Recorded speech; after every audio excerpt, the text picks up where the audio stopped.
यीशु मसीह के मधुर नाम में आप सबको जय मसीह की। प्रभु आप सबको बताए से आशीष दे, आमीन। हम बात कर रहे हैं प्रकाशित वाक्य की पुस्तक के विषय में। प्रकाशित वाक्य की इस श्रृंखला में आप सबका स्वागत है। प्रकाशित वाक्य के दूसरे खंड में है 7 कलीसियाओं के नाम पत्र। हम बात कर रहे हैं प्रकाशित वाक्य 1 अध्याय और उसके 10 पद के विषय में। और जहां पर इस प्रकार से लिखा है, हम इस पद को पढ़ लेते हैं। यहाँ लिखा हुआ है प्रकाशित वाक्य 1 का 10, मैं प्रभु के दिन आत्मा में आ गया और अपने पीछे तुर्री का सा बड़ा शब्द ये कहते सुना है। देखिए, हम प्रभु के दिन की बात कर रहे हैं और जैसा आपको पता है कि प्रभु के दिन के बारे में हमने 7 भाग जो हैं वो बना रखे हैं। एक बार फिर से उन 7 भागों को पढ़ देना चाहते हैं।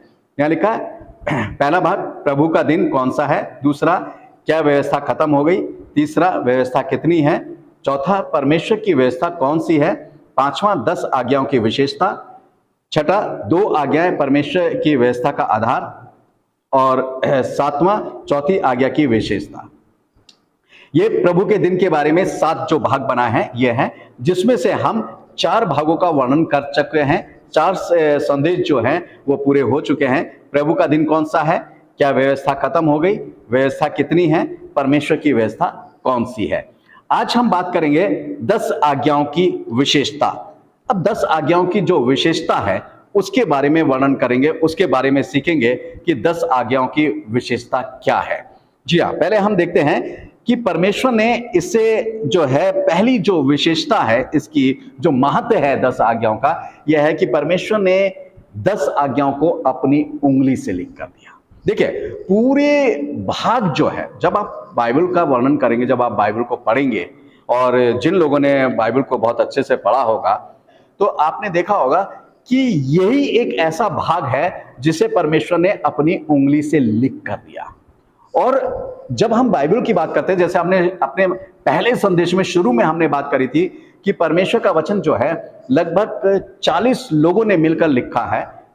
लिखा तो पवित्र आत्मा की प्रेरणा से लिखा गया है, परंतु पवित्र आत्मा ने 40 व्यक्तियों का जो है यूज किया है परमेश्वर के वचन को लिखने में। और ये 40 जो थे, अलग अलग भाषा के, अलग अलग सोच के, अलग अलग विचारों के लोग जो थे, जिनको पवित्र आत्मा ने यूज करा है। परंतु यहां पर जो है, जब हम परमेश्वर की व्यवस्था की बात कर रहे हैं, ये किसी मनुष्य ने नहीं लिखा है, किसी मनुष्य के द्वारा नहीं लिखाया गया है, और ना ये वेल्डिंग करके पत्थर पे गोता गया, जैसे आजकल पत्थर पे गोत कर जो है दरवाजे के बाहर लगा देते हैं, पत्थर पे लिखा हुआ। ये वैसा नहीं लिखा, परमेश्वर ने स्वयं इसे जो है अपनी उंगली से लिखा गया। मगर ये महत्व बात, इसमें एक महत्व बात और भी है कि परमेश्वर ने इसे एक बार नहीं 2 बार लिखा है। ये ध्यान दीजिएगा कि परमेश्वर ने इन 10 आज्ञाओं को एक बार नहीं 2 बार अपनी उंगली से लिखा है। देखिए कैसे, पहले पढ़ेंगे कि पहली बार जो है परमेश्वर ने कैसे लिखा है। निर्गमन 24 का 12 पद है, तब यहोवा ने मूसा से कहा, पहाड़ पर मेरे पास चढ़ आ और वहीं रह, और मैं तुझे पत्थर की पट्टियां अपनी लिखी हुई व्यवस्था और आज्ञा दूंगा कि तू उनको सिखाए। यहां पर है निर्गमन 31 का 18वां पद, जरा ध्यान दीजिएगा। जब परमेश्वर ने मूसा से सीने पर्वत पर ऐसी बातें कर चुका, तब उसने उसको अपनी उंगली से लिखी हुई साक्षी देने वाली पत्थर की दोनों पट्टियां दी। ठीक है, अब हम व्यवस्था विवरण 9 के 10 में भी पढ़ लेते हैं। और यहोवा ने मुझे अपने ही हाथ की लिखी हुई पत्थर की दोनों पट्टियों को सौंप दिया, और वही वचन जिन्हें यहोवा ने पर्वत के ऊपर आग के माध्यम से सभा के दिन तुमसे कहते, वे सब उन पर लिखे हुए थे। अब देखिए यहां पर क्या है, पहली बार जो है परमेश्वर ने मूसा से कहा कि पत्थर की दोनों पट्टियां क्या है, पत्थर की दोनों पट्टियों पर परमेश्वर ने अपनी उंगली से लिख कर दिया। इस पर शब्दों में यहां पर परमेश्वर का वचन जो है इस बात को बता रहा है कि परमेश्वर ने, यानी यहां पर महत्व बताया जा रहा है कि 10 आज्ञाओं का महत्व क्या है। 10 आज्ञाओं का महत्व इसलिए है क्योंकि परमेश्वर ने अपनी उंगली से स्वयं परमेश्वर ने लिख कर दिए हैं उसको, और एक बार नहीं 2 बार दिए। ये तो पहली बार हो गया। अब दूसरी बार जो है पत्थर की पट्टियां परमेश्वर ने फिर से लिख के दी। दूसरी बार क्यों लिख के दी हैं, इसका भी बड़ा वर्णन है इसके अंदर। परमेश्वर का वचन इस बात को कहता है, जब हम परमेश्वर के वचन को पढ़ेंगे, इस जब परमेश्वर ने पहली बार पट्टियां दी तो वहां लिखा ना, जैसे अभी हमने पढ़ा कि आगे हम देखेंगे कि मूसा जो है 40 दिन 40 रात तक पर्वत पे रहा। अब 40 दिन 40 रात तक पर्वत पे रहा और उसे आने में देर होने लगी, तो लोग ये कहने लगे जो इजरायली थे कि पता नहीं क्या हुआ, कहाँ गया मूसा, किस तरीके से वो है भी या नहीं है। तब उसने क्या करा, तब लोगों ने क्या करा, जो मिस्र से के लोगों से, जो औरतें थी वहां के लोगों से, उन्होंने जो सोने के गहने मांगे थे कि हमें सोने के गहने दे दो, हम अपने परमेश्वर के लिए जो है इसका आराधना में यूज करेंगे, वो उनको परमेश्वर ने इस तरीके से लुटवाया था। और वो सोने के जो गहने लेकर आए थे सोने चांदी के, वो लाकर उन्होंने क्या करे कि हारून को दे दिया। हारून से कहा कि तू हमारे लिए एक देवता बना। उन्होंने वो बछड़े का देवता बछड़ा बनाया सोने का, और उसके आगे वो नाचने और कूदने लगे, और वो परमेश्वर को अच्छा नहीं लगा। और परमेश्वर ने कहा नीचे जाके देख कि क्या होता है। तब मूसा जब नीचे उतरा तो उसने वो दोनों पत्थर की पट्टियां जो थी वो पर्वत पर दे मारी और वो टूट गई और बछड़े को चूर चूर कर दिया, और बहुत नाराज हुआ और उसको चकनाचूर जो है वो कर दिया है। तो यहां पर उसके जल के ऊपर डाल दिया है। आप इस बात को जो है आप पढ़ सकते हैं निर्गमन 32 1 से 35 तक, और व्यवस्था विवरण 9 अध्याय 13 से 21 पद तक जो है आप इसका वर्णन जो है कि किस तरीके से वो पत्थर की पट्टियां तोड़ी गई और किस तरीके से उन्होंने बछड़ा बनाया, और कैसे वो बछड़े को परमेश्वर के द्वारा जो है, मूसा के द्वारा जो है वो नाश किया गया है। अब यहां पर जब आप पढ़ेंगे निर्गमन 34 1 से 4 तक और उसका 28 पद, और व्यवस्था विवरण 10 उसका 1 से 5 तक, व्यवस्था विवरण 10 1 से 5 तक जब आप पढ़ेंगे, तब आप इन दोनों पदों में जब आप पढ़ेंगे तो वहां लिखा हुआ है कि परमेश्वर का वचन ये कहता है, यहां पर क्या लिखा है कि आप इन दोनों जगहों में जब पढ़ेंगे तब आप खुद समझेंगे कि परमेश्वर ने 2 बार पत्थर की पट्टियों पर अपने 10 आज्ञाएं अपने ही हाथों से मूसा को लिख कर दी है, अपने हाथों से लिख कर दी 2 बार। क्यों? परमेश्वर नहीं चाहता था कि वो परमेश्वर का चाहता कि मूसा से कहता कि ले तू इसे खोद के बना, तो मूसा से अगर वो खुदवाता तो मूसा खोद के बना देता, क्योंकि परमेश्वर अपनी सामर्थ्य से उससे खुदवाता। मगर नहीं, परमेश्वर ने कहा नहीं, मैं ही खोदूंगा, दूसरी बार भी मैं ही खोद के दूंगा, दूसरी बार ही मैं खोदूंगा। देखिए महत्व देखिए क्या है, परमेश्वर का वचन इस बात को कहता है। 2 बार 2 है 10 आज्ञाओं का लिखने का समय। अब देखिए, अब दोनों बार लिखने का समय देखिए, यहां पर सिर्फ ये नहीं है कि परमेश्वर ने मूसा को बुलाया और कहा कि मैं पत्थर की पट्टियां तुझे दूंगा, मगर दूसरी बार भी परमेश्वर ने जब उसे बुलाया कि यहां तू पर्वत पे आ जा और पहले के समान 2 पत्थर की दोनों पट्टियों को गढ़ ले, और मैं तुझे वही वचन जो है जो पहली पट्टियों पर लिखे गए थे मैं उस पर खोद कर दूंगा। मगर दोनों समय में समय कितना लगा? जब पहली बार जब आप पढ़े निर्गमन 24 अध्याय उसका 12 और 18 जब आप पढ़ेंगे, व्यवस्था विवरण 9 और उसका 11 पद जब आप पढ़ेंगे, वहां लिखा है कि 40 दिन और 40 रात जो है मूसा परमेश्वर के पास रहा। यानी पर्वत पर उसे 40 दिन 40 रात रहे और बादल उसे घेरा रहा, और वो पत्थर की जो पट्टियां थी जो परमेश्वर पहली बार लिख रहा था, 40 दिन और 40 रात लगे। एक समय जो था, एक लंबा समय जो था, क्यों लग रहा था? क्योंकि ये नहीं है परमेश्वर चाहता तो 2 मिनट में लिख के उसे दे देता, परंतु परमेश्वर उसे एक एक वचन के बारे में समझा रहा था, एक एक पद के बारे में उसे समझा रहा था, उसकी डिटेल बता रहा था, इसलिए इतना समय लगा। एक डिटेल बताने में आप समझिए 40 दिन का समय लगा है, और मैं आपको कितने समय में बता रहा हूं? 15-20 मिनट में बता दे रहा हूं। और हम लोग क्या करते हैं? हम लोग जो होते हैं पढ़ते हैं और तुरंत बस ये सारी चीजें हैं। क्योंकि ये 15-20 मिनट में क्यों बताया जा रहा है? क्योंकि ये सारी चीजें एक्सप्लेन हो चुकी हैं, परमेश्वर हमें बता चुका है, परमेश्वर हमारे ऊपर ये सारी बातें उतार चुका है, इसलिए हम जानते हैं इन बातों को, इसलिए आप भी इन बातों को जानते हैं, क्योंकि परमेश्वर अपना वचन उतारता है, अपना वचन जो है वो देता है हमें, अपनी समझ जो है वो देता है। और दूसरी बार भी देखिए, मैं आपको रेफरेंस दे रहा हूं, आप रेफरेंस देकर जो है पढ़ सकते हैं। निर्गमन 34 का अध्याय जब 34 का 28 पद जब आप पढ़ेंगे और व्यवस्था विवरण 10 का 10 जब आप पढ़ेंगे तो वहां पर भी लिखा 40 दिन और 40 रात मूसा को लगे। देखिए, दोनों बार का समय, 2 बार परमेश्वर ने वाचा की पट्टियों पर, यानी पत्थर की पट्टियों पर दोनों बार परमेश्वर ने स्वयं खुद लिखा, और दोनों बार समय कितना लग रहा है? 40 दिन और 40 रात। और दोनों बार जो है इतना समय लगा, और दोनों बार एक बात रही कि मूसा ने 40 दिन और 40 रात तक कुछ ना तो रोटी खाई और ना पानी पिया लिखा है। 40 दिन तक वही स्थिति है, वही चीज है। किस चीज के बारे में? परमेश्वर की 10 आज्ञाओं के बारे में, परमेश्वर की पत्थर की 2 पट्टियों के बारे में, परमेश्वर की साक्षी की पट्टियों के बारे में, जिसको परमेश्वर लिखकर मूसा को दे रहा है। और दोनों बार देखिए 40 दिन का समय क्या है भाई। एक बार उसने समझा दिया, ठीक है, तो दूसरी बार तो भाई वो तो समझा चुका है ना, तो दूसरी बार फिर बताने की क्या जरूरत है? मगर परमेश्वर फिर से वहीं से शुरू करता है, पहली आज्ञा से शुरू करता। जब लिखना शुरू करता वही डिटेल फिर परमेश्वर बताता है। क्यों आखिर ऐसा क्यों करा परमेश्वर ने? भाई पहले वो डिटेल बता चुका था 40 दिन में, फिर उसको 40 दिन का समय लगने की आवश्यकता नहीं थी। परमेश्वर देता और लिख के दे देता, आवश्यकता थी। आप ध्यान रखिएगा, कभी कभार इंसान क्रोध में और गुस्से में बहुत सी बातें दिमाग से निकल जाती हैं, बहुत कुछ निकल जाता है, ये समझने की बात है। क्योंकि जब मूसा नीचे आया ना तो बहुत क्रोधित था और इतना गुस्से में भर गया था कि उसने दोनों ये भी नहीं देखा कि परमेश्वर के हाथों की लिखी हुई पट्टियां हैं, परमेश्वर ने उसे लिखी हुई पट्टियां दी है, मगर वो उस सोने के बछड़े को देखकर वो इतना क्रोधित हो गया कि उसने वो पत्थर की पट्टियां पर्वत पर ही दे मारी और तोड़ दी। इतना क्रोधित। तो परमेश्वर देखिए, परमेश्वर एक एक बात को ध्यान में रखता है, एक एक चीज को ध्यान में रखता है।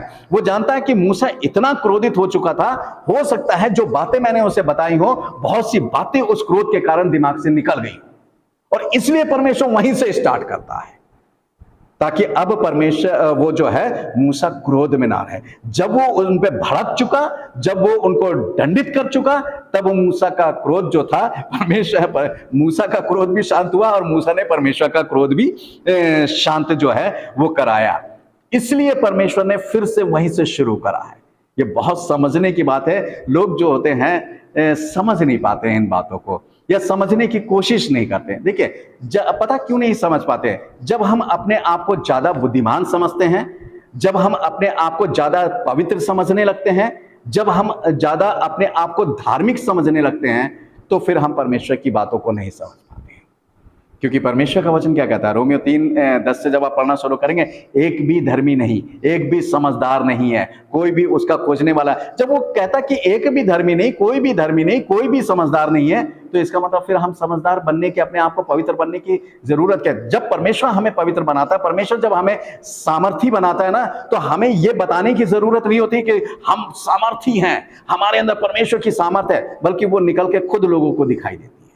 पतरस और यूहन्ना और जो चेले थे और पौलुस थे, उन्होंने जो परमेश्वर की सामर्थ उनके अंदर थी, उसका ढिंढोरा नहीं पीटा था। हम लोग ढिंढोरा पीटते हैं अपनी पवित्रता का, अपनी धार्मिकता का, अपनी सामर्थ का, अपनी समझ का, अपनी बुद्धि का। और यही कारण होता है कि हम परमेश्वर के वचन को, छोटी सी छोटी बातों को मिस कर जाते हैं। वो छोटी बातें जो हमारे जीवन के लिए बहुत अहम होती हैं, मिस कर जाते हैं। ये नहीं सोचता है, जैसे मैं यहाँ पर मैंने बताया कि परमेश्वर ने दोबारा क्यों उसको फिर से वही 40 दिन 40 रात क्यों लगने का कारण क्या था? आप समझ रहे हैं ना? मुझे पता है कि आप समझ रहे हैं इस बात को अच्छे से, मेरे प्यारे भाइयों बहनों। इसलिए इस बात को अच्छे से समझे कि परमेश्वर क्या कहना चाहता है। और ये जो 10 आज्ञाओं यानी पत्थर की जो पट्टियां हैं, इनका क्या मतलब महत्व है यहाँ पर है। यहाँ पर जब आप परमेश्वर के वचन को पढ़ेंगे ना, वाचा के संदूक के द्वारा जो है बहुत सी घटनाएं जो हैं वो घटित हुई हैं, बहुत सी घटनाएं वाचा के संदूक को लेकर। मैं सभी घटनाओं का वर्णन नहीं करूंगा, अगर सभी घटनाओं का वर्णन करने बैठ गया तो फिर घटनाओं का ही वर्णन करता रह जाऊंगा वाचा के संदूक को लेकर। परंतु कुछ घटनाओं का यहाँ पर मैं वर्णन करना चाहूंगा। जब आप यहोशू 1 अध्याय 1 से 18 पद तक पढ़ेंगे और यहोशू 4 का 7 पद पढ़ेंगे, तो वहां पर क्या लिखा हुआ है? परमेश्वर का वचन कहता है कि जब इजरायली लोग को यर्दन पार करनी थी, यहोशू, देखिए मूसा की जगह यहोशू जो था अगुआ हो गया है, मतलब अगुआ वैसा अगुआ नहीं, मैं प्रभु का दास हो गया। मूसा की जगह जो है, मूसा के स्थान पर उसे जो है उनकी अगुवाई दी गई है, इजरायलियों की अगुवाई दी गई है। अब वो इजरायलियों को लेकर जा रहा है, तो अब उसे यर्दन नदी पार करनी है। यर्दन नदी जो है बहुत फ्लो में चलती थी, पूरी भरी हुई चलती थी यर्दन नदी उस समय जो थी। अब यहाँ पर जो है आज की स्थिति तो मुझे नहीं पता, मगर उस समय बहुत फ्लो में थी। जब यहोशू ने क्या करा, कि परमेश्वर ने उसको बुद्धि और समझ दी। उसने वाचा के संदूक उठाने वाले जितने भी लेवी थे जो वाचा के संदूक उठाते थे, और 7 जो लेवी थे वो आगे थे, और उनको जो कम से कम 2000 मीटर की दूरी पर इजरायलियों को रखा गया था कि 2000 मीटर की दूरी पे आप उस वाचा के संदूक से दूर रहना।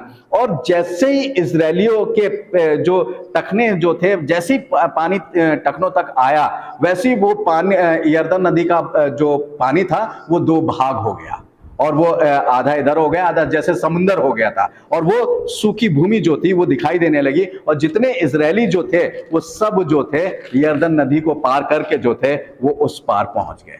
ये पहली घटना थी। मैं वाचा के संदूक को लेकर बात कर रहा हूं, देखिए कितनी बड़ी घटना थी। दूसरी घटना मैं आपको बताना चाहूंगा, यहोशू 1 और 1 से 18 पद तक पढ़ेंगे। आप जानते हैं सब लोग यहरो की दीवार का जो था, यहरो नगर की जो दीवार थी उसका वर्णन करते हैं। मैंने बहुत से सेवकों को संदेश देते सुना, बड़ा अच्छा लगता है। मैं ये नहीं कह रहा हूं कि अच्छा नहीं है, बहुत अच्छा लगता है जब वो यहरो नगर की दीवार का संदेश देते हैं, और उस दीवार के संदेश को ये जोड़ देते हैं कि परमेश्वर जो है आज आपकी समस्याओं की दीवार को तोड़ने जा रहा है। जैसे यहरो नगर की दीवार को तोड़ा, परमेश्वर आज आपके कर्ज की दीवार को तोड़ने जा रहा है। जैसे यहरो नगर की दीवार को तोड़ा है, परमेश्वर आज आपकी बीमारी की उस मोटी दीवार को तोड़ने जा रहा है, शैतान की उस दीवार को तोड़ने जा रहा है, जैसे यहरो नगर की दीवार को तोड़ा। मुझे बड़ा आनंद आता है सुनने में, बहुत अच्छा लगता है। क्यों उस यहरो नगर की दीवार से उसका वर्णन करते हैं? जानते हैं क्यों करते हैं? वो इसलिए करते हैं कि यहरो नगर की दीवार इतनी मोटी थी कि उसको किसी भी औजार से, कितना भी शक्तिशाली औजार क्यों ना हो, किसी भी औजार से तोड़ना असंभव था, उसे तोड़ ही नहीं सकते थे। इसलिए इजरायलियों ने क्या करा, परमेश्वर ने जो उनको यहोशू को जो बुद्धि दी, उसने क्या करा कि पहले दिन तो उन्होंने वाचा के संदूक के साथ एक चक्कर लगाया, परंतु 7वें दिन उन्होंने वाचा के संदूक के साथ, जिसमें 10 आज्ञाएं जो परमेश्वर के द्वारा लिखी गई थी, देखिए मैं 10 आज्ञाओं का महत्व बता रहा हूं, समझने की कोशिश कीजिएगा। 7 चक्कर लगाए, और जैसे ही 7वां चक्कर पूरा हुआ, तुर्री फूकी गई और यहरो नगर की दीवार टूट गई। है वाचा के संदूक को लेकर क्यों चक्कर लगाना था? आप ऐसे भी तो लगा सकते थे, ऐसे भी लगा के तुर्री फूक सकते थे, मगर नहीं, वाचा के संदूक, क्योंकि परमेश्वर की सामर्थ और परमेश्वर उस वाचा के संदूक पर विराजमान होता था, लोगों से मिलता था, और परमेश्वर वहीं से बातें करता था और वहीं से अपने आश्चर्य कर्मों को प्रकट करता था। यह दूसरी घटना थी। तीसरी घटना के बारे में हम बात करेंगे। परमेश्वर का वचन कहता है, आपने देखा होगा कि जब आप दूसरा शमूएल 6 अध्याय 1 से 12 तक पढ़ेंगे, वहां पर क्या हुआ कि जब वाचा का संदूक जो था तंबू से निकाल कर और दाऊदपुर में लाने के लिए तैयारी कर रहा था, और जब वो तैयार हुए, नई बैलगाड़ी, नए बैल जो थे लगाए गए, उसके पीछे 2 व्यक्ति थे। एक उज्जा नाम का व्यक्ति लेवी था, वो भी था। और यहाँ पर जब ये पहुंचे हैं, जब गतवासी ओबे देनोन के जब खेत की तरफ पहुंचे हैं, तो वहां पर क्या है, उसके बैलों ने क्या करा, ठोकर खाई। उज्जिया ने क्या सोचा कि कहीं परमेश्वर का वचन, वाचा का संदूक गिर ना जाए, तो उसने उस पर हाथ लगाया। जब हाथ लगाया तो उज्जिया उसी समय मर गया। अब दाऊद जो था इस बात से बहुत नाराज हुआ, इस बात से नाराज हुआ कि वो तो परमेश्वर के वाचा के संदूक को बचाना चाह रहा था, और परमेश्वर ने उसे मार दिया। बहुत से लोग भी अभी भी कंफ्यूज हैं। देखिए, सबसे पहली बात क्या थी, वाचा का संदूक कोई मामूली संदूक नहीं था।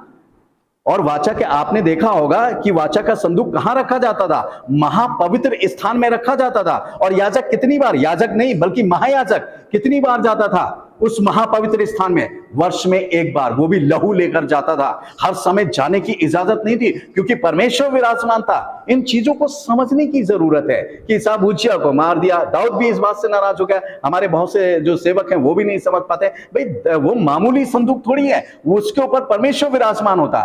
बैलों ने ठोकर खाई, खाने देते। परमेश्वर अपनी वहां पर महिमा प्रकट करने जा रहा था, है कि बैलों के ठोकर खाने के बावजूद भी संदूक की स्थिति क्या थी?